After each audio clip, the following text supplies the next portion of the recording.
Tip number 1. Save a part of your income.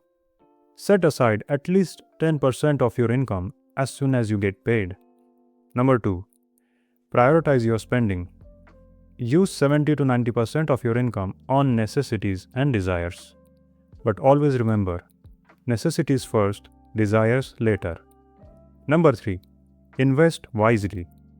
Do your own research before investing in anything and stay away from too good to be true schemes. Number 4. Secure your family's future.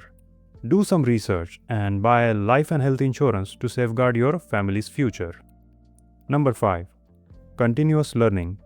Improve your skills and knowledge to increase your earning potential in your chosen field. So that's it. Thank you for watching.